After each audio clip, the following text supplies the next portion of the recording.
Welcome to key talks. సుదీర్ఘంగా సాగుతున్న AP assembly budget సమావేశాల్లో అసలు హైలైట్ ఏంటి అని ఆలోచిస్తే ఇప్పటి వరకు రాష్ట్ర భవిష్యత్తుని రాజకీయాన్ని ప్రభావితం చేయగలిగే పరిణామాలు 3 జరిగాయి. గవర్నర్ ప్రసంగంలో 4 లక్షల ఉద్యోగాలు ఇచ్చేశాము, 4 లక్షల ఉద్యోగాలు ఆల్రెడీ ఇచ్చేసాము అని చెప్పి ఏకంగా విపక్ష హోదా కోసం జగన్ లేఖ రాయడము, ఆ లేఖ మీద అసలు ఎట్టి పరిస్థితుల్లోనూ విపక్ష హోదా ఇచ్చే అవకాశమే లేదు, ఇచ్చే ఉద్దేశం కూడా లేదు అని అధికార కూటమి తేల్చి చెప్పడం రెండోది. ఇక మూడోది, కూటమి భాగస్వామ్య పార్టీగా ఉన్న ఒక పక్షం వైపు నుంచి నిర్మాణాత్మకమైన సునిశ్చితమైన సూచనలు బడ్జెట్ మీద ఒక లోతైన క్లియర్ కట్ అబ్జర్వేషన్స్ చెప్పడం అనేది ప్రధానమైన రాజకీయ, ఆర్థిక, సామాజిక అంశాలని ప్రభావితం చేసే కెపాసిటీ ఉన్న అంశంగా కనిపిస్తోంది. డీటెయిల్డ్ గా చూసే ముందు don't forget to subscribe Key talks.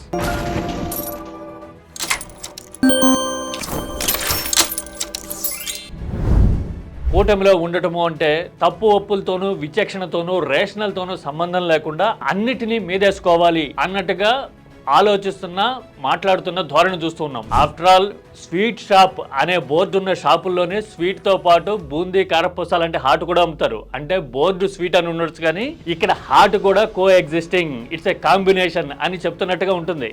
నిర్మాణాత్మక సలహాలు లేదంటే గనక ఇదిగో ఇక్కడ అడుగు సరిగా పడలేదు, ఇంతకంటే బెటర్ గా చేయొచ్చు అనే సూచనాత్మకమైన, రాజకీయాలకు అతీతమైన ప్రసంగాలు చేయడం కానీ, మాట్లాడడం కానీ అసలు ఎక్కడా కనపట్టలేదు. ఇలాంటి సమయంలో బడ్జెట్ కి సంబంధించి బీజేపీ సభ్యుడు సుజనా చౌదరి మాట్లాడిన తీరు ఒక కొత్త థాట్ ప్రాసెస్ కి కారణమవుతోంది. మన ప్రజాస్వామ్యంలో అపోజిషన్ లేకుండా ఇలాంటి సభను నడిపించడం అంటే అధికార పక్షానికి ఇంకా ఎక్కువ బాధ్యత ఉంటుంది. దాన్ని క్రిటిసిజం అనుకోకూడదు.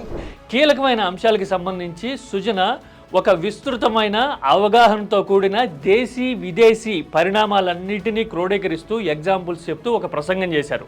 ఇప్పుడు సపోజ్ ఆర్థిక శాఖ కావచ్చు, విద్యాశాఖ కావచ్చు, ఆ తర్వాత వ్యవసాయ రంగం కావచ్చు, వాటికి సంబంధించిన కీలకమైన సూచనలు చేశారు. ఇదిగో, మన రాష్ట్ర ప్రజలు సుమారుగా 62% అగ్రికల్చర్ మీద ఆధారపడి ఉన్నారు అనేది స్టాటిస్టిక్స్ చెప్తా ఉన్నాయి. కానీ దురదృష్టవశాత్తు మనం 15% మాత్రమే వాళ్ళకి కేటాయించడం జరిగింది. నాకు కొంచెం సర్ప్రైజ్ అనిపించింది. స్పెసిఫిక్ అలొకేషన్ 6,705 కోట్లు పెట్టారు. ఈ బడ్జెట్లో ఎందుకు చూపెట్టారో కూడా నాకు అర్థం కాలేదు. జిఎస్డిపి ఒక 2.5 లక్షలు ఎక్కువ ప్రొజెక్ట్ చేశారు. అప్పు తీసుకోవడానికి మాత్రమే మనకి అవకాశం వస్తుంది. అది కూడా ఎక్కడి నుంచి వస్తుందో అర్థం కాలేదు. ఎక్కడ ఆదాయం పెంచుతాం అనేది నాకు కొంచెం భూతద్దం పెట్టి దొరికినా ఈ సంవత్సరం అయితే కనపడలా. వీటితో పాటు తమ పార్టీ నాయకుడే నిర్వహిస్తున్న వైద్య ఆరోగ్య శాఖ లాంటి విభాగానికి సంబంధించి కూడా ఆయన కొన్ని అబ్జర్వేషన్స్ చెప్పడం జరిగింది. ఎక్కువ వృధా పాలన కనపడుతుంది కానీ ఆరోగ్య శాఖలో నాకు అంతకంటే మించి కనపడలేదు. దీన్ని బట్టి చూస్తే ఏమర్థమవుతుందంటే ఇక్కడ రాజకీయంతో సంబంధం లేదు, స్వపక్షం విపక్షం అనే భేదం లేదు.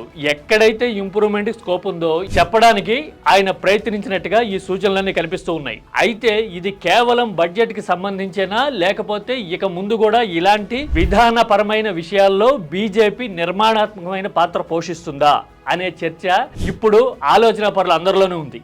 ఎందుకంటే టీడీపీ ఏం చేసినా, ఎలాంటి రాజకీయ, ఆర్థిక విధానాలు అనుసరిస్తున్నా అంతా బ్రహ్మాండంగా ఉందని చెప్పడానికే జనసేన పోటీ పడుతున్నట్టుగా కనబడుతోంది. అసలు ఏపీలో బీజేపీ సునిశ్చితంగా సూచనలు చేస్తూ లోటుపాట్లను ఎత్తి చూపే పాత్రని ఎందుకు పోషించకూడదు అనే చర్చ జరుగుతోంది. ఏపీ భవిష్యత్తు కోసం ఇలాంటి మార్గనిర్దేశం చేసే ఆలోచనతో కూడుకున్న పాత్ర పోషించే ఒక పక్షం అవసరము, లీడర్ల అవసరం ఎంతైనా ఉంది.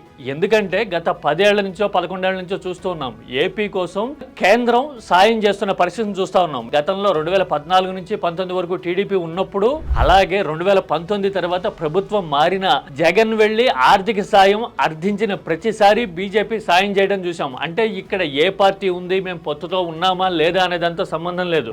ఏపీ నిర్మాణం కోసం మేము కట్టుబడి ఉన్నాము అని ఒక కమిట్మెంట్ ని ఎక్స్ప్రెస్ చేస్తున్నట్టుగా బీజేపీ ఒక క్లియర్ కట్ పాలసీతో ఉంది.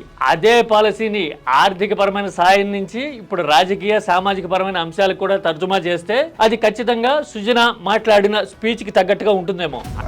మైసెల్ఫ్ అంటే మా ఏరియాకి మా వాళ్ళు బయటకు వెళ్లకుండా ఉద్యోగానికి ఎలా చేయాలనేది కనుక మనం చేసుకుంటే, ముఖ్యమంత్రి గారికి మనం పాజిటివ్ ప్రెజర్ పెట్టగలిగితే మన రాష్ట్రం అతి త్వరగా మళ్ళీ గాడిలో పడుద్దని చెప్పి నా యొక్క ఉద్దేశం. విపక్ష హోదా మీద రాజకీయ యుద్ధం జరుగుతున్న సమయంలో బీజేపీ ఒక ఆలోచనాత్మకమైన విధానంతో ముందుకొస్తే ఏపీలో ఆర్థిక సామాజిక భవిష్యత్ పరిణామాలు మారతాయా? ఏపీకి సంబంధించి భవిష్యత్తుకి సంబంధించి తెలివైన అభిప్రాయం వ్యక్తం చేసేవారైతే గనక మీరు ఖచ్చితంగా కామెంట్ చేయండి. Don't forget to subscribe Key talks.